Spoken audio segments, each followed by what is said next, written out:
우리는 호세아에게서 무엇을 보아야 될 것인가? 호세아의 불행을 보아야 할 것인가? 호세아서에 등장하는 삼류 소설 같은 그런 애정 스토리를 우리가 집중해서 보아야 할 것인가? 호세아서에서 무엇을 보아야 할 것인가? 우리는 호세아서에서 우리를 사랑하시는 하나님의 마음, 그것이 어느 정도인가 하는 것을 집중해서 관심을 가져야 될 것이라고 생각합니다. 오늘 1절을 보면은 우리 지난 시간에 연결이죠. 하나님께서 오늘 1절에 보면은 너희는 형제에게 암미라 하고 너희 자매에게는 루아마라 하라, 이렇게 말씀을 했죠. 이 말씀을 이해하려면 우리 지난 시간 1장을 좀 이해해야 되는데 1장 6절에서 9절에 무슨 얘기가 있습니까? 고멜이 딸을 낳았는데 하나님이 이름을 주셨잖아요. 딸의 이름을 로루하마라 해라, 그렇게 했어요. 근데 우리가 사랑하는 자녀를 낳으면 이름을, 좋은 이름을 주잖아요. 그런데 하나님이 이름을 주셨는데 로루하마라고 해라. 그 의미가 뭐냐면 no mercy예요. 긍휼이 없다는 거예요. 아니 딸의 이름을 줬는데 그레이스라고 이름을 지으면 얼마나 좋아요? 노 그레이스라고 줘라. 이게 지난 시간이었죠. 아들을 낳았는데 로암미라고 줘라.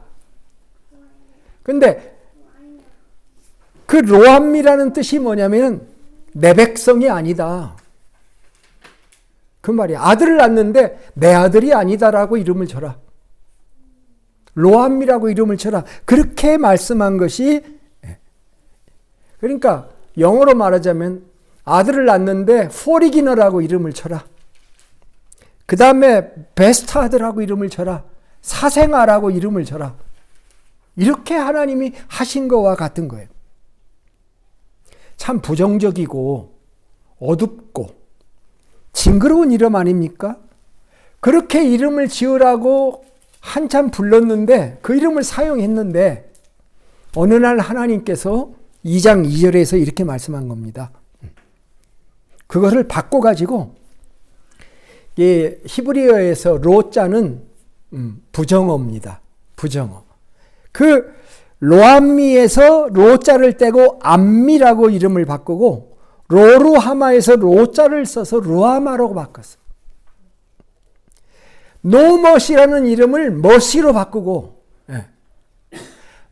내 백성 아니다, 내 아들이 아니다라고 하는 그 이름을 바꿔서 이제는 내 백성이다, 내 아들이다라고 이름을 바꿔라. 지금 이렇게 말씀을 하신 겁니다. 하나님이 왜 이렇게 변덕을 부리셨나요? 하나님의 본심이 도대체 뭔가? 하나님이 왜 이런 폭탄 선언을 하실까? 폭탄 선언이죠. 이름을 지을 때도 폭탄 선언이에요. 근데 또 다시 바꾸는 선언을 하나님이 하셨습니다. 이거요, 호세아서는요, 드라마예요. 드라마. 왜 하나님께서 다시 이렇게 명령을 내릴까? 여기에 반전이 있는 겁니다. 이것을 살펴보는 것이 오늘 2장의 내용이 되겠습니다. 그래서 우리는 도대체 하나님이 어떤 드라마를 지금 쓰고 계신가? 성직자한테 가서 길거리에 여자하고 결혼을 하라고 하시더니, 그 다음에는 아들을 낳으니까 노머시라고 저 자녀들을 그렇게 이름을 짓게 만들더니, 이제 또 시간이 지나니까 또 이름을 바꿔주시는 이런 것을 통해서 하나님의 마음이 뭔가. 그런데 더 재밌는 것은 오늘 본문에 2절에 보면 하나님께서 자녀들에게입니다. 자녀들에게 뭐라고 얘기를 하냐면은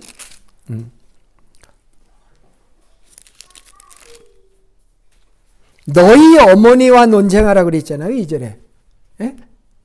자식들에게 뭔가를 그 임무를 주고 계신 거예요. 자식들에게. 예. 자녀들한테 가서 뭐라고 얘기하면 어머니와 논쟁을 해라.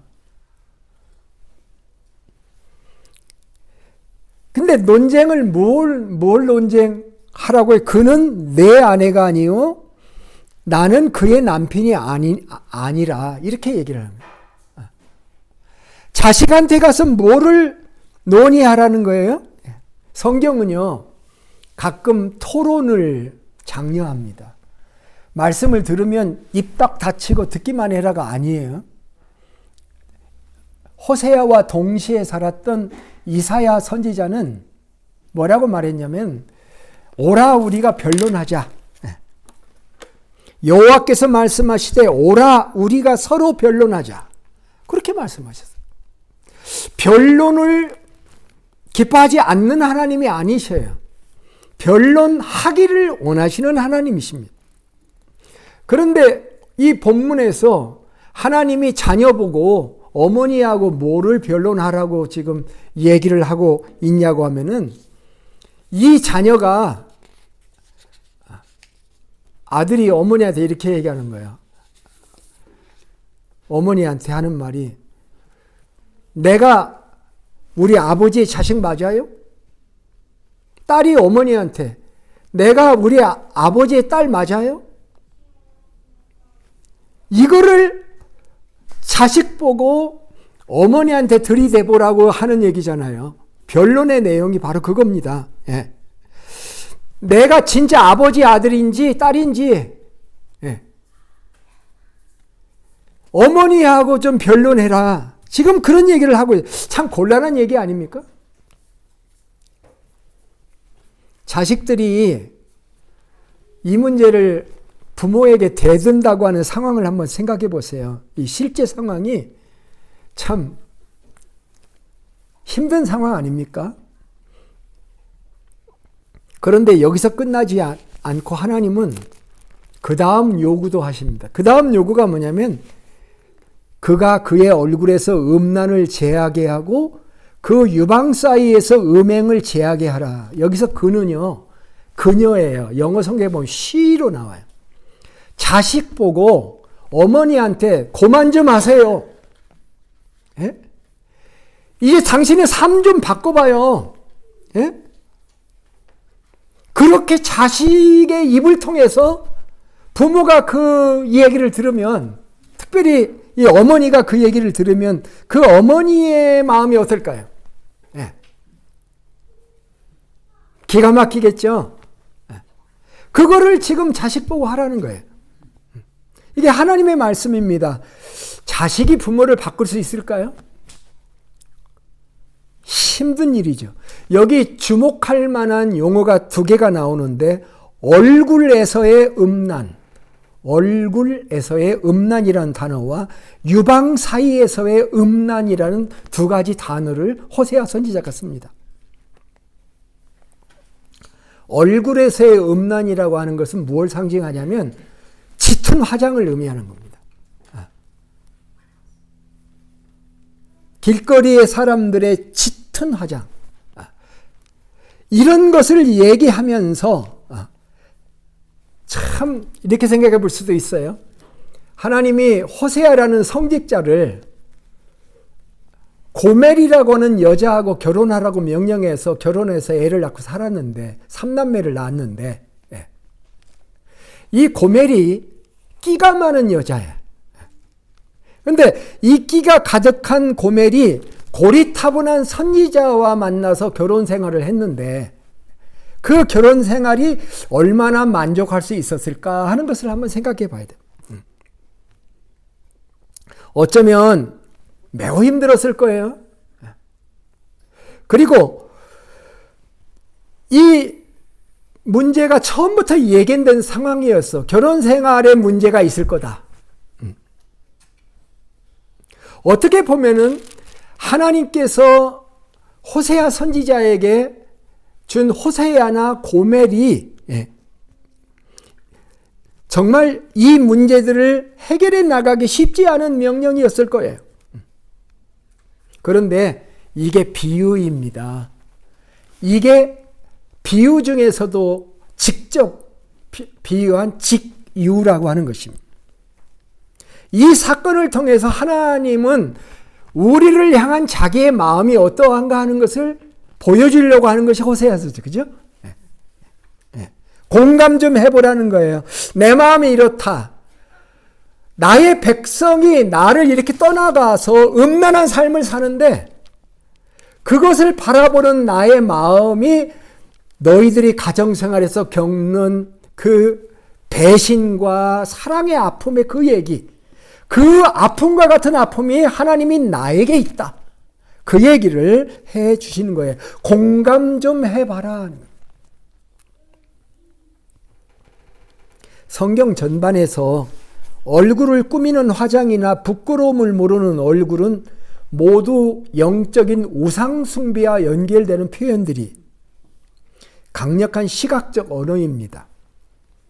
에스겔서 23장 40절에 보면은 그런 말이 있어요. 그들을 위하여 사신을 먼 곳에 보내어 사람을 불러 모으게 하고 그들을 위하여 목욕하고 눈썹을 그리고 입히는 의복으로 단장하고, 이런 말씀들이 뭐냐면은 북왕국과 남왕국 두 나라를 자매로 서로 비교를 했어요.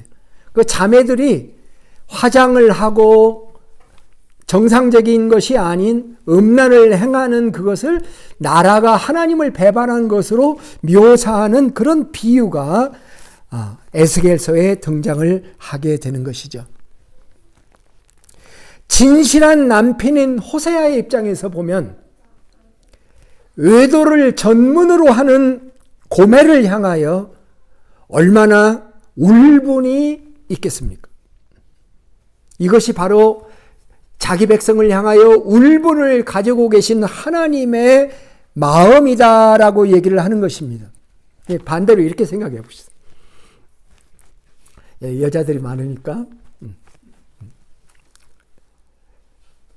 상황극을 하나 해봅시다. 어떤 사람이 결혼을 했습니다. 그런데 톡하면 여자가 가출을 해요. 그리고 나가서 다른 사람하고 밤새 있다가 다음날 들어와요. 이런 상황에 빠지게 되었을 때 밖에 나가서 외도를 하는 것뿐만 아니라 그 여자를 집에 데리고 온다고 생각해 보세요. 이게 누구 얘기인 줄 아십니까? 저한테도 그런 피가 흐르고 있습니다. 저희 어머님이 평생 가슴에 담은 얘기를 가끔 하셨는데, 저희 아버님이 돈 잘 벌고 꽤나 잘 나갈 때 그 여자를 집에 데리고 들어와 가지고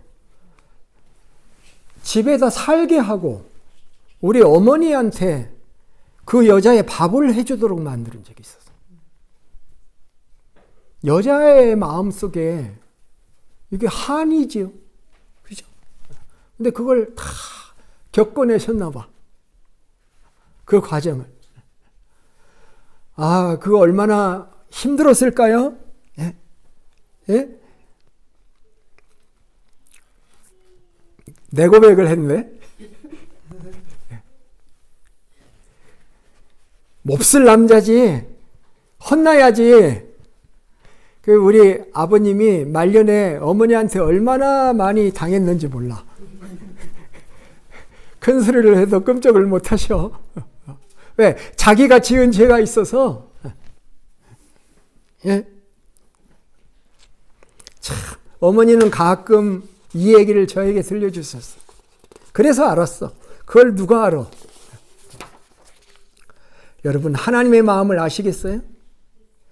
하나님의 사랑을 거절하고 우상을 섬기는 자기 백성을 사랑의 배신을 당한 하나님. 그런데 놀라운 것은요, 하나님께서 그럼에도 불구하고 그 사랑을 포기하지 않으신다는 거예요. 포기할 생각이 전혀 없어. 그래가지고 설득하시는 하나님이에요. 그 집 나간 고멜을 설득하시는 하나님. 예? 오늘 본문 호세아서 2장 3절부터 7절에 보면은 쭉 읽어보면 그렇지 아니하면 내가 그를 벌거벗겨 그 나던 날과 같게 할 것이요. 날 때 뭐 입고 났습니까? 아무것도 안 입고 났죠. 발가벗기겠다. 그로 광야같이 되게 하며 광야에 아무것도 없죠. 마른 땅같이 되게 하며 목말라 죽게 할 것이며 내가 그의 자녀를 긍휼히 여기지 아니하리니 이는 그들이 음란한 자식들임이니라. 그들의 어머니는 음행하였고 그들을 임신했던 자는 부끄러운 일을 행하였나니 이는 그가 이르기를 나는 나를 사랑하는 자들을 따르리니 그들이 내 떡과 내 물과 내 양털과 내 삶과 내 기름과 내 술들을 내어준다 하였느니라. 7절에 보면은요. 그가 그 사랑하는 자를 따라가도 미치지 못하며 그들을 찾을지라도 만나지 못할 것이다. 사랑하는 자들이 모든 것을 다 약속했어. 그런데 찾을 수가 없네. 아무리 찾아봐도 미치지 못해 나타나지를 않네. 그제야 그가 이르기를 내가 본 남편에게로 돌아가리니 그때 내 형편이 지금보다 나았습니다. 완전히 망한 다음에야 자기의 남편으로 돌아간다라고 하는 표현이 거기에 나오고 있습니다. 하나님의 목표가 무엇일까요? 이 이야기를 통해서 하나님의 목표가 뭐냐고 하면은 고멜이 다시 오기를 기다리신다라고 하는 거예요. 어떻게 고멜이 돌아올까요? 고멜의 가치관이 바뀌지 아니하면 돌아오지 못합니다. 하나님은 고멜의 문제가 무엇인지를 정확하게 보았습니다. 오늘 본문에 5절에 단서가 있습니다. 거기 보시면 그렇게 표현했어요. 이는 그가 이르기를 나는 나를 사랑하는 자들을 따르리니 그들이 내 떡과 내 물과 내 양털과 내 삶과 내 기름과 내 술들을 내게 준다 하였느니라. 자, 여기 여인의 모습이 보입니다.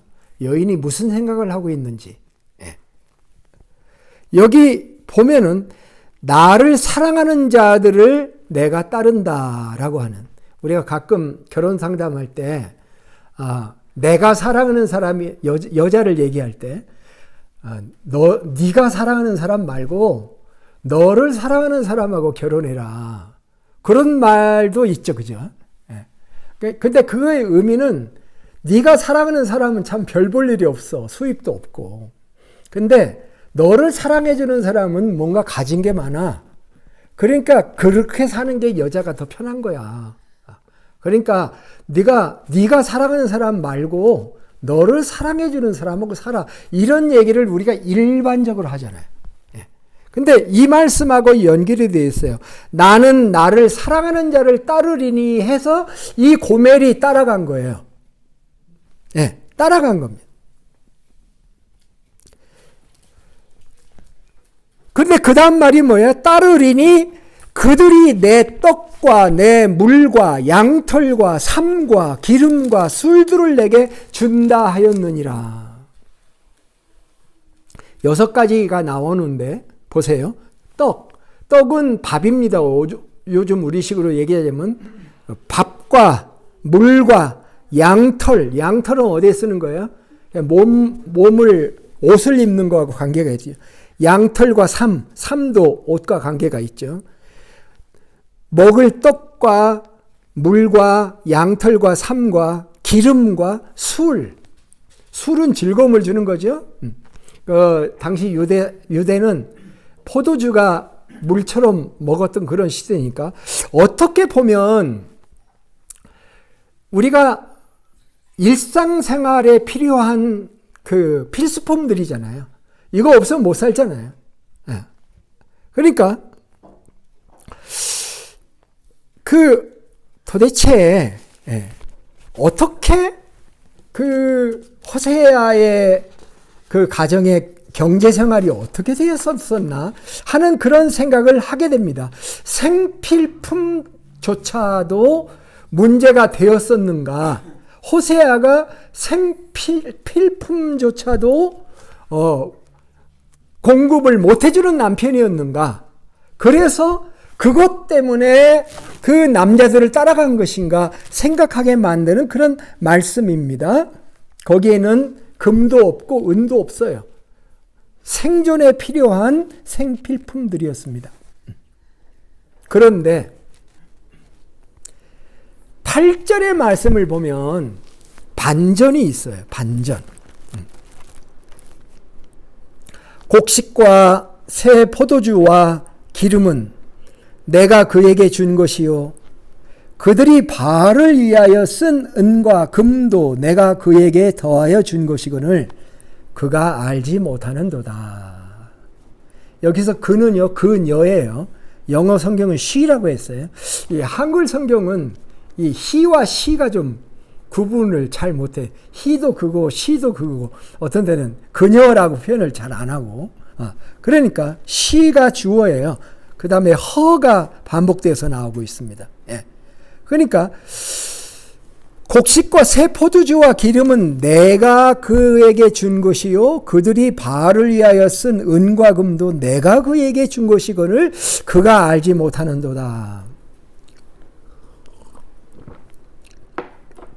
여기서 내는 누군가? 내는 두 가지 가능성이 있습니다. 하나는 호세아입니다. 그죠? 둘째는 하나님일 수도 있고요. 두 가지 다일 수도 있겠죠. 여기에 고멜의 착각입니다. 남편의 말씀으로 일단 보십시다. 하나님의 말씀은 이거예요. 하나님은 그에게 주었어요. 곡식도 줬고 새 포도주도 줬고 기름도 주었습니다. 은과 금도 주었어요. 그런데 그녀가 알지를 못한다. 그 받은 것을 가지고 가서 음행을 하고 바알을 섬기고 하는 일을 했다라고 얘기를 하는 것이죠. 이것은 배신의 극치입니다. 남편에게서 받은 것을 가지고 가서 외도를 하는 것입니다. 그것이 호세아의 일상이었는지 혹은 하나님께서 온 백성들 이스라엘 전체를 향한 메시지였는지는 불분명하지만 어쩌면 두 가지 다일 수도 있다라고 하는 것을 그것을 알지 못한다라고 하는 것입니다. 여러분 사실 이거 굉장히 중요한 겁니다. 우리가 살면서 내 직장을 가지고 직장에서 돈 번 것을 가지고 내가 살아가서 내가 돈을 벌었다라고 하는 컨셉을 가지고 내가 내 힘으로 산다는 컨셉을 가지고 있을 때 어느 날 하나님께서 나를 깨닫게 하는 게 그건 네 힘으로 한 건 줄 알아? 내가 다 뒤에서 도와준 거야. 내가 다 너와 함께 했기 때문이야. 그렇게 말씀하시면서 그것은 내가 준 거야. 네가 스스로 얻은 것도 아니고 누가 준 것도 아니고 하나님이 내가 너를 도와준 거라는 사실을 너는 모르고 있지. 그래서 나에게 감사하지 않고 다른 사람에게 감사하고 자신에게 만족하고 있는 그런 삶을 네가 살아가고 있지 않은 거하고도 똑같은 말씀인 것입니다. 이런 고멜에게 하나님은 거듭 경고를 하십니다. 9절로부터 13절에 나와 있는 말씀을 보면 몇 가지 중요한 단어가 있습니다. 도로 찾겠다. 9절에 보세요. 그러므로 내가 내 곡식 그것이 익을 계절에 도로 찾으며. 자, 여러분 곡식이 익을 계절에 찾아온다. 1년 농사가 곡식이죠. 농부들은 곡식에서 추수할 때 딱 걷어온다. 이스라엘이 가끔 그런 일을 사사시대에 경험한 걸 볼 수 있어요. 들판에 밀이 자라서 추수하려고 하는데 미디안이 와가지고 싹 걷어가죠. 그런 것처럼 내가 열심히 심었는데 결실할 때쯤 돼가지고 싹 걷어갈 것이며 도로 찾는다. 새 포도주를 그것이 맛들 시기에 도로 찾으며 포도 담을 때는 가만히 있어. 그러다가 익어서 맛이 들 때 와서 다 뺏어가. 그들의 벌거벗은 몸을 가릴 내 양털과 내 삶을 빼앗으리라. 도로 찾고 빼앗고 수치를 드러내고 그리고 내가 계획했던 내가 즐거웠던 희락 절기와 월삭과 안식일과 모든 명절을 내가 다 폐하리라. 전에 자랑하던 것들 아마 예를 들면 고멜에게 포도나무가 있고 무화과나무가 있었다고 가정하면 포도나무와 무화과나무가 있는 그 나무들을 내가 황폐하게 하겠다. 네가 나를 떠나서 바알을 섬긴 것만큼 as much as 섬긴 것만큼 벌을 주겠다.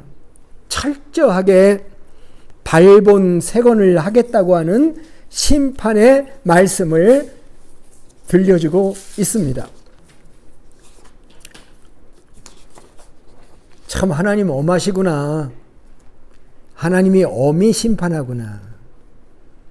그런데 그 다음의 말씀이 정말 중요한 말씀입니다. 어쩌면 여기가 오늘 말씀의 하이라이트예요. 14절부터 이제 이 말씀이 시작이 되는데요.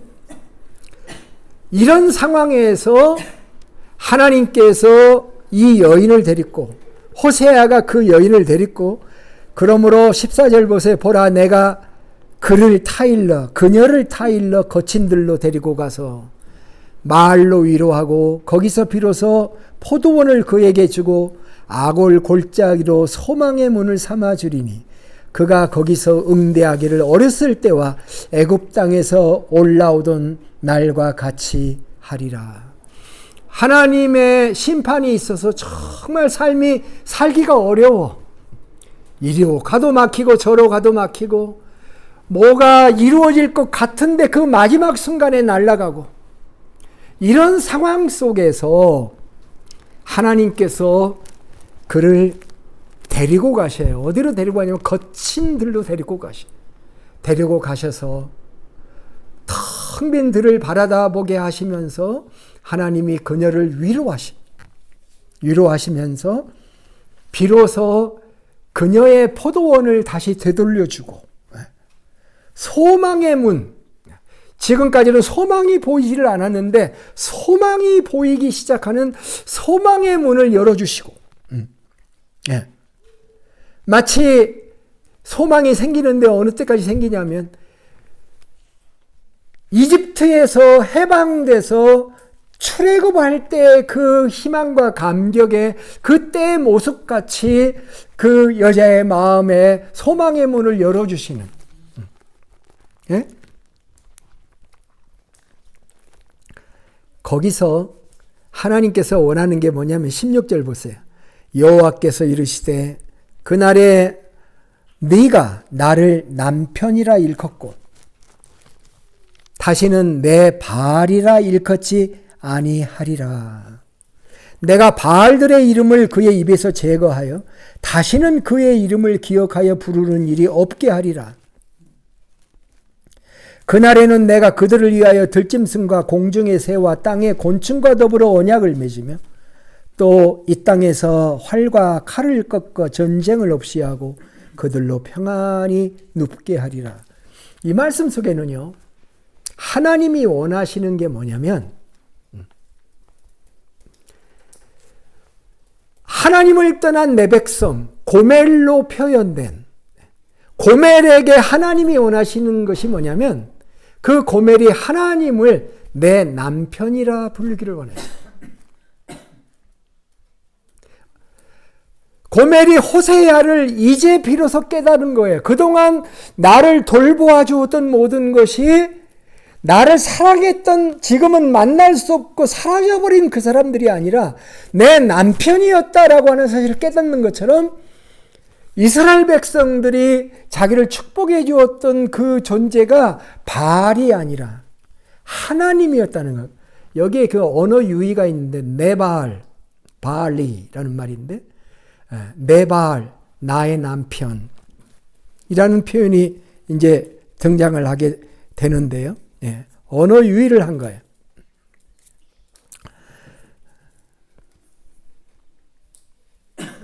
하나님의 본심은 뭐냐면 바알을 나의 남편이라고 부르지 않고 바알이라는 말은 나의 남편, 나의 주인이라는 말이에요. 하나님을 나의 남편, 나의 주인으로 고백하기를 원하는 것이 하나님의 마음이다. 그러면서 파격적인 언어를 사용합니다. 이게 19절과 20절인데요. 어떻게 보면은 2장의 핵심 구절이에요. 호세아의 핵심 구절일 수도 있어요. 19절, 20절 한번 같이 읽어볼까요? 2장 19절, 20절. 내가 내게 장가들어 영원히 살되 공의와 정의와 은총과 긍휼히 여김으로 내게 장가들며 진실함으로 내게 장가들리니 내가 여호와를 알리라. 제가 이 말을 했나요? 대한민국 육군 군목으로 그 당시 대위로 임가를 했는데 대위를 달고 그 11사단 20년대 홍천에 있는 그 부대에 부임을 했는데 가보니까 제 전임자가 성경 퀴즈들을 교인들에게 많이 냈더라고요. 근데 성경 퀴즈 문제 중에 하나가 하나님이 우리에게 장가들기를 원한다라고 하는 질문 자체도 막 황당해. 장가를 하나님이 들어? 하나님이 장가된다는 구절이 성경에 어디에 있습니까? 제가 성경을 안 읽어본 거 아니잖아요. 근데 전혀 감이 안 와. 도대체 성경에 하나님이 장가된다는 말이 성경에 있어? 그래가지고 열심히 찾아보니까 호세아서 2장 19절에 있는 거예요. 하나님이 그러니까 거기서 내를 만일 호세아로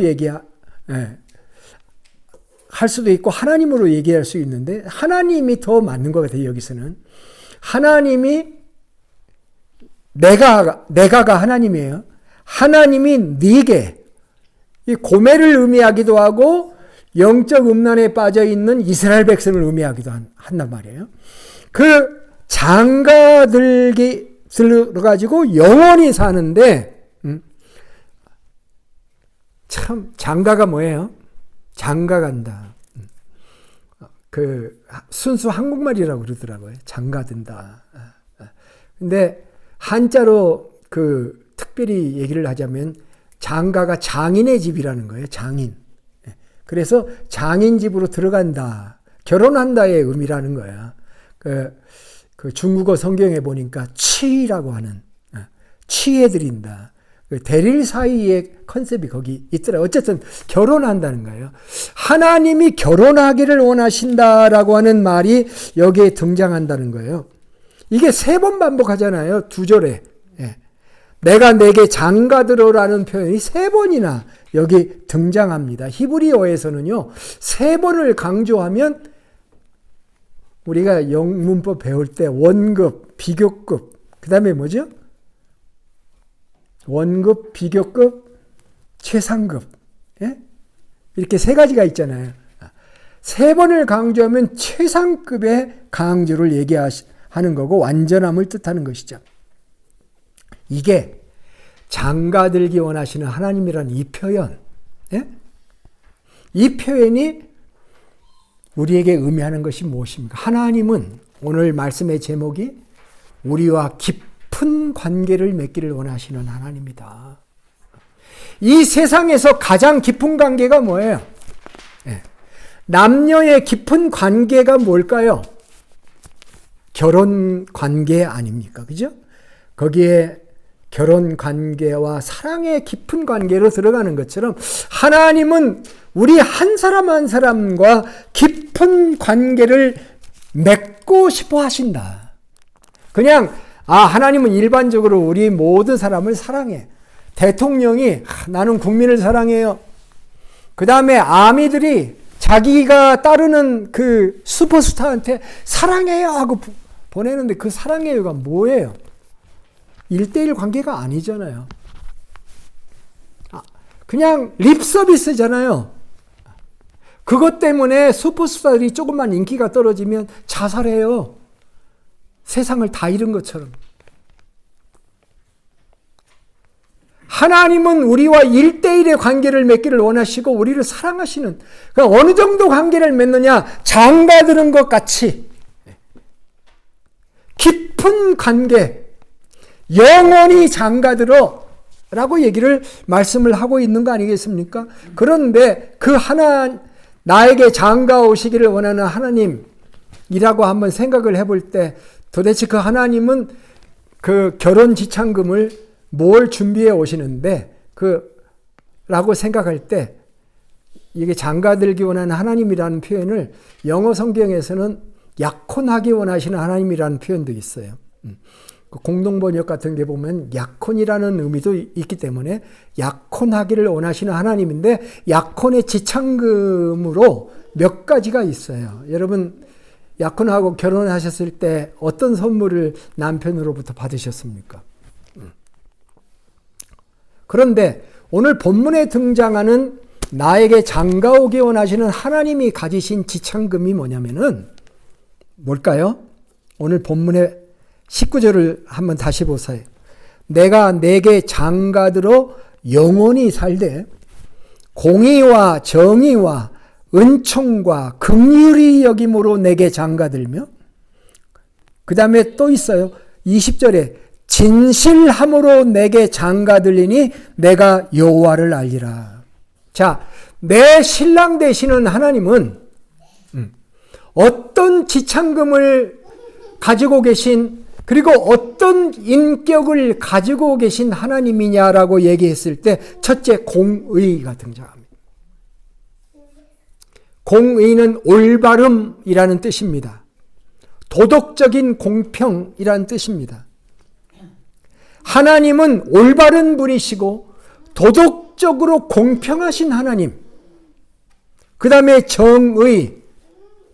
이 정의라는 개념은요, 재판하고 항상 연결이 되는 용어입니다. 네. 공정하게 판단해 주시는 정의를 가지신 하나님. 그 다음에 그것만 있는 게 아니라 공의롭고 정의로운 하나님 하면은 아주 건조하고 메마르고 칼 같은 하나님이라는 컨셉을 가질 수가 있어요. 그런데 세 번째는 뭐냐면 은총입니다. 이 은총이 헤세드라는 단어인데 인자, 자비, 긍휼 여러 가지로 표현되는 구약 성경의 용어인데요. 은총, 변함없는 사랑을 하시는, 그것이 은총의 의미예요. 감정에 따라서 오늘은 사랑했다가 내일은 미워하고, 결혼 사약할 때는 죽는 날까지 함께 한다고 약속해놓고 그것은 그날의 립서브일 뿐인 그런 사랑이 아니라 은총, 이것이 헤세드를 가진 그런 남편이다. 그런 긍휼의 하나님이고 불쌍히 여기는 하나님이고, 예. 그 다음에 긍휼이 있죠. 은총 다음에 긍휼이 나오는데요. 이 긍휼이라고 하는 것은 불쌍히 여긴다는 말입니다. 모성적으로 태가 아픔을 느끼는 것으로부터 나온 단어라고 알려져 있습니다. 어머니의 이 태, 자궁을 뜻하는 레헴이라는 단어의 복수형이 긍휼이라는 단어예요. 어머니가 자식을 품을 때 느끼는 창자가 끊어지는 듯한 아픔 같은 깊은 연민, 무조건적인 사랑, 그것을 긍휼이라고 얘기를 합니다. 그리고 마지막 진실이라는 단어가 등장하게 됩니다. 진실 뭔지 아시죠? 흔들리지 않고 견고하고 신실하고 믿을만 한, 이 진실이라는 단어는 아멘이라는 단어의 어원이 되는 단어인 것입니다. 이스라엘은 끊임없이 흔들리고 배신했지만 하나님의 약속은 바위처럼 견고해서 결코 변하지 않을 것이라는 말씀입니다. 나와 결혼하기 원하시는 하나님이 가지신 품성, 하나님이 준비해 오신 결혼 지참금은 금이나 은과는 비교할 수 없는 공의와 정의와 은총과 긍휼과 진실을 준비한 남편이 내게 장가들기 원하시는 하나님이다. 그렇게 얘기를 하고 있는 것입니다. 여러분, 이런 남편, 이런 주님이 이 세상에 또 있을까요? 어떤 인간이 그런 인간이 있습니까? 어떤 남자가 그런 남자가 있을 수 있을까요? 모두 다 자기 중심인데, 우리는 뉴스에서 듣지 않습니까? 어느 날 복권에 당첨한 남편이 복권이 당첨되자마자 아내하고 이혼을 했다는 소식을 많이 듣습니다. 반대도 막 일어나요. 복권에 당첨된 아내가 어느 날 자기가 가진 돈으로 남편을 보니까 하찮은 거예요. 그게 사랑인가요?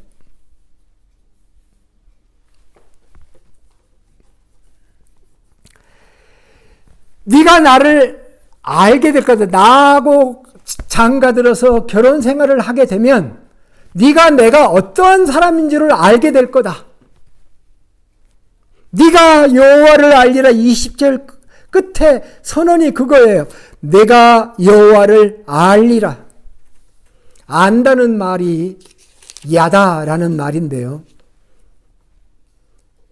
이 히브리어 야다라는 말은요, 그냥 말이 아닙니다.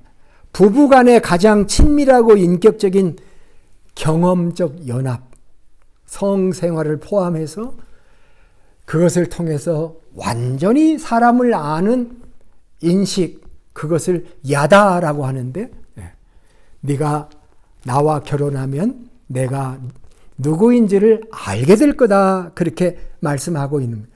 하나님이 기대하시는 게, 하나님은 우리를 그냥 사랑하시는 하나님이 아니다라고 하는 거예요. 하나님은 나와 결혼하기를 원하실 정도로 나와 깊은 관계를 맺기 원하시는 하나님이다라고 하는 사실이에요.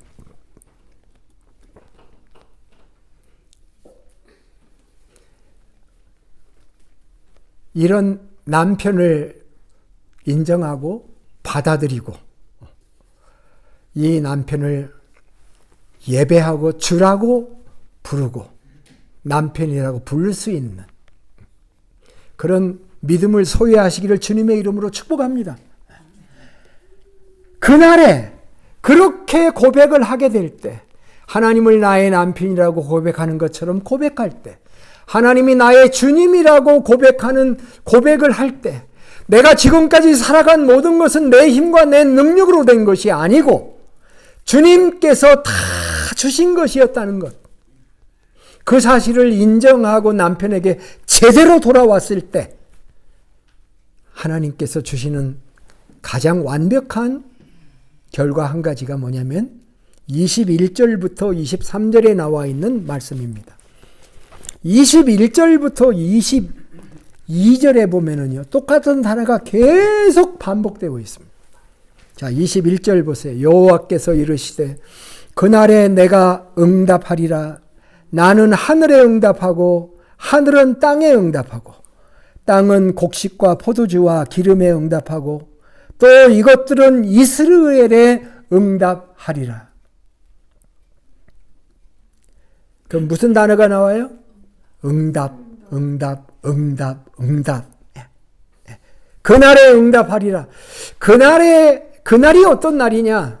여러 가지 설명을 다음 주에 할 건데, 오늘 이 본문의 상황 속에서는 그날은 내가 하나님을 주님으로 인정하는 날, 내가 하나님을 나의 남편이라고 고백하는 날, 그날에 하나님이 나의 모든 것입니다. 라고 고백하는 그날. 내가 지금까지 살아온 것은 하나님의 은혜였고 하나님의 돌보심이었는데 앞으로 내 인생을 이끌어 가실 분도 하나님이십니다라고 하나님께 매어 달리고 하나님께 무릎 꿇는 그날. 그날에 내가 응답하겠다. 그래서 그 응답이 착착착착 밑으로 연결되겠다. 하늘에 내가 응답하리라. 그러면 하늘이 땅에 응답하게 되고 땅은 곡식과 포도주와 기름에 응답하고 이것이 이스라엘에게 응답하게 돼. 이스라엘은 처다들의 이름이기도 하고 남한국 유다의 이름이기도 북한국 이스라엘의 이름이기도.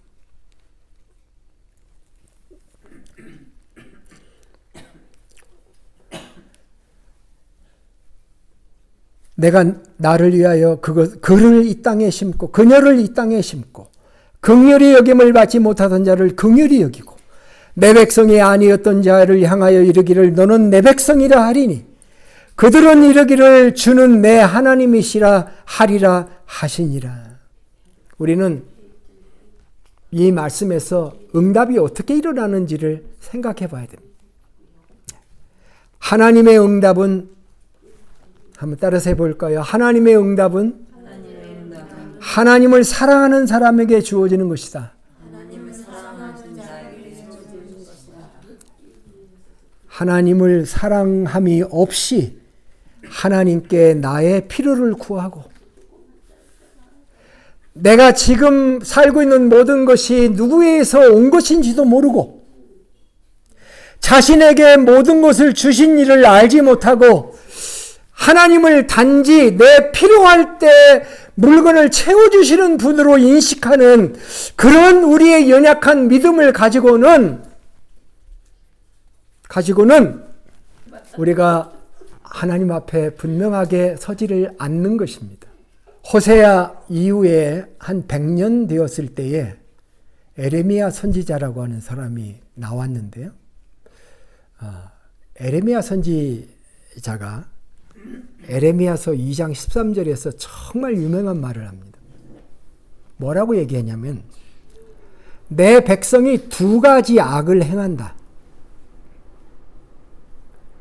두 가지 악을 행하는데 첫 번째는 그들이 생수의 근원이 되는 나를 버린 것과 여러분 생수라고 하는 것은 목숨과 같이 중요한 겁니다. 생수라는 단어에 다른 걸 다 대입해도 돼요. 생수, 물질, 건강, 뭘로 다 집어넣어도 돼요. 그 내가 구하는 모든 것을 생수라는 단어에 대입해도 돼요. 생수의 근원이 난데 생수의 근원이 나를 버린 것과 두 번째는 뭐냐면 스스로 웅덩이를 판 것인데 생수의 근원이 옆에 있어. 그거 떠먹으면 되는데 그거를 버리고 다른 생수를 찾겠다고 웅덩이를 파.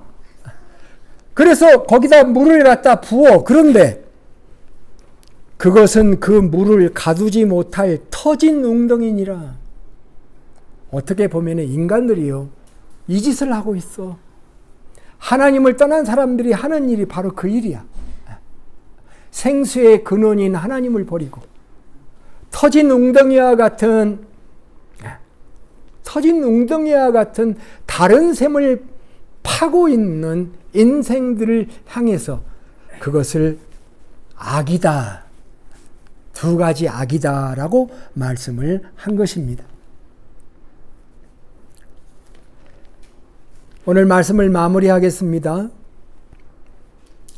우리는 주님과 깊은 관계를 맺을 수 있습니다. 하나님이 그것을 원하셔요. 하나님이 원하시는 것 우리가 알았으니 우리도 하나님과 깊은 관계를 맺고 하나님과 결혼 관계에 들어가듯이 그것보다 더 깊은 사랑을 하고 어느 남편이 나를 위해 죽는 남편이 있습니까? 그러나 우리의 남편이신 예수 그리스도는 우리를 위해 생명 바쳐주신 그분이시죠. 그분을 남편으로 주님으로 인정하면서 찬양하고 예배하며 하나님과 깊은 사랑을 나누는 삶을 사는 하나님의 백성들이 되시기를 주님의 이름으로 축복합니다. 아멘.